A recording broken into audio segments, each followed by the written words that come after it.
Friends, आज की short analysis में हम डिस्कस करेंगे आरपीएसजी वेंचर स्टॉक के ऊपर। दोस्तों, ये stock beginning of this year जनवरी 2024 से करेक्शन के अंदर चल रहा है।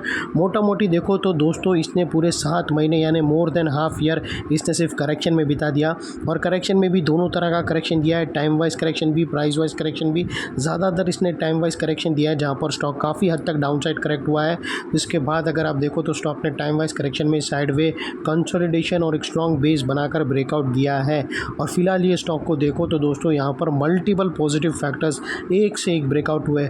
ये स्टॉक के अंदर दोस्तों एक बहुत बड़ी डाउनवर्ड स्लोपिंग पैरेलल चैनल थी जो एक स्ट्रॉन्ग रेजिस्टेंस का काम कर रही थी। अल्टीमेटली स्टॉक ने उसको ब्रेकआउट किया है। यहाँ पर करेक्शन कंप्लीट के कंफर्मेशन मिले हैं, पॉजिटिव क्लियर डाइवर्शन मिला है और एक बहुत बड़ी रिवर्सल चार्ट पैटर्न मिली है जिसके तहत ये स्टॉक करंट लेवल से अपसाइड में 30% तक रिटर्न देने के लिए रेडी है। लेकिन दोस्तों इसमें कोई भी हमारी बाई सेल होल्ड रिकमेंडेशन नहीं है। ये प्योरली एजुकेशन पर्पस से हमारा पॉइंट ऑफ व्यू आप लोगों के सामने शेयर कर रहे हैं। कोई भी पोजीशन लेने से पहले अपने एडवाइज़र को एक बार ज़रूर कंसल्ट कर लेना।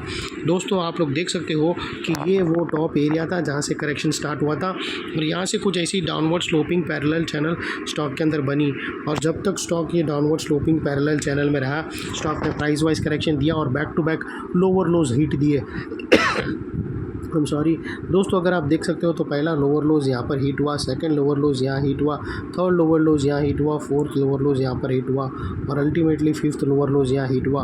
और जैसे ही दोस्तों ये downward sloping parallel channel upside में ब्रेकआउट हुई, इसने मल्टीपल हायर हाइज को एक साथ ब्रेक करके उसके अबाव हाई वॉल्यूम क्लोजिंग देकर कंफर्म कर दिया करेक्शन इज़ कम्प्लीटेड। यहाँ पर दो बड़ी चीज़ एक साथ हमें मिली दोस्तों। पहले तो उसने डाउनवर्ड स्लोपिंग पैरेलल चैनल को अपसाइड में ब्रेक किया जिसकी वजह से जो डाउन साइड गिरावट आ रही थी पिछले आधे साल से वो अल्टीमेटली रुक गई। और सेकेंडली इसके अंदर जो back to back lower lows hit होने का जो सीक्वेंस बना था उसे तोड़कर उसने first time higher highs register देकर उसके अबाव क्लोजिंग दिया, जो हमें कंफर्म करता है कि स्टॉक के अंदर करेक्शन कंप्लीटेड। यहाँ पर बॉटम लग गई है, ट्रेंड इसका चेंज हो चुका है, करेक्शन से अप साइड बाई साइड पे ट्रेंड चेंज हो चुका है। अनलेस एंड अनटिल यहाँ पर कोई नया लोअर लोज ना मिले या फिर पुराने लोअर लोज के नीचे क्लोजिंग ना मिले, तब तक हम यही मानकर चलेंगे कि स्टॉक के अंदर बॉटम लग गई है और करेक्शन कंप्लीटेड। और दोस्तों बात कर लेते हैं डाइवर्शन का। तो दोस्तों अगर आप लोगों को मैं आरएसआई डालकर दिखाऊँ तो यहाँ पर क्लियरली हमें डाइवर्शन विटनेस होगा। प्राइस एक्शन की जो लास्ट लोअर लो स्विंग को कंपेयर करो आरएसआई लोअर लो स्विंग से, तो यहाँ पर पॉजिटिव डाइवर्शन मिलेगा। प्राइस एक्शन की जो लोअर लो स्विंग है वो डाउन साइड में टिल्ट हुए हैं और वही दोस्तों आरएसआई के लोअर लो स्विंग देखो तो वो अपसाइड में टिल्ट हुए हैं और यहाँ से हमें ब्रेकआउट मिला है जो एक अपसाइड मोमेंटम बम्प करेगा स्टॉक के अंदर। और दोस्तों बात कर लेते हैं चार्ट पैटर्न की। तो दोस्तों आप लोगों को बता दूं कि ये चार्ट पैटर्न को कंप्लीट होने में स्टॉक को पूरा आधा साल लग गया फ्रेंड्स। दोस्तों अगर आप देखो तो यहाँ पर हमें क्लियरली एक राउंडिंग चार्ट पैटर्न ब्रेकआउट होते हुए मिली है।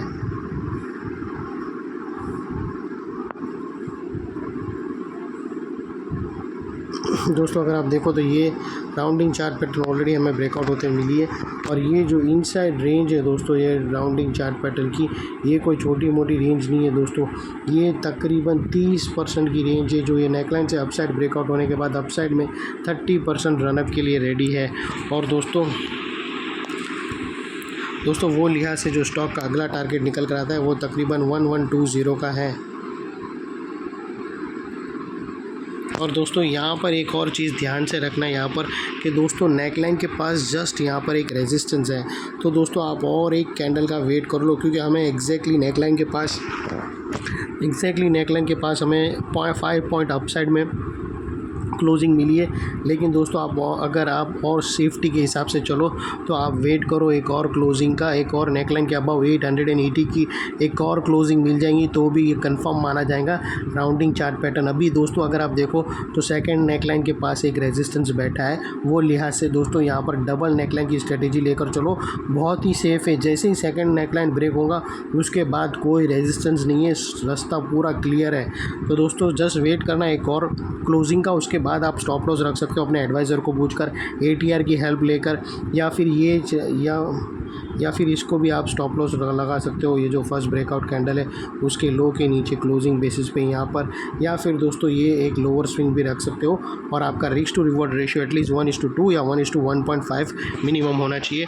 और सेकेंडली दोस्तों नेकलाइन के पास का ये वाला एरिया बहुत ही इंपॉर्टेंट रहेगा, क्योंकि यहाँ पर मल्टीपल पॉजिटिव फैक्टर्स एक साथ ब्रेकआउट में आते हुए हमें मिले। यही एरिया पे दोस्तों downward sloping parallel channel upside में ब्रेकआउट हुई, यही एरिया पे लोअर लोज हायर हाइज में शिफ्ट होते हुए मिले, यही एरिया पे दोस्तों आरएसआई के थ्रू क्लियर डाइवर्शन मिला, और यही एरिया पे दोस्तों राउंडिंग चार्ट पैटर्न ब्रेकआउट हो गई है। सिर्फ एक नेकलाइन को और एक बार अबाव क्लोजिंग देखने का सिर्फ कंफर्मेशन कैंडल चाहिए, दैट्स इट।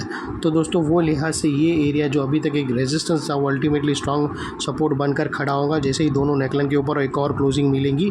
और इन केस अगर स्टॉक ने कहाँ पर भी टारगेट से पहले रेजिस्टेंस फेस किया और वो नीचे आना स्टार्ट किया नेकलाइन के पास, तो दोस्तों नेकलाइन के रिटेस्ट की एरिया पे ये एरिया सामने आके एक स्ट्रॉन्ग सपोर्ट का काम करेगा और स्टॉक को अपसाइड में या साइड में कंसोलिडेशन में पुश करेगा। और इतने बड़े स्ट्रॉन्ग सपोर्ट के नीचे तुम्हारा स्टॉप लॉस आना चाहिए जो आसानी से हिट ना हो, और बाय एनी चांस अगर क्लोजिंग बेसिस पे हिट हो जाता है तो दोस्तों नो इफ नो बट सीधा स्टॉप लॉस देकर ट्रेड को क्लोज। ये थी शॉर्ट एंड स्वीट एनालिसिस। अच्छी लगी तो प्लीज़ चैनल को लाइक शेयर सब्सक्राइब जरूर करना फ्रेंड्स। Thank you.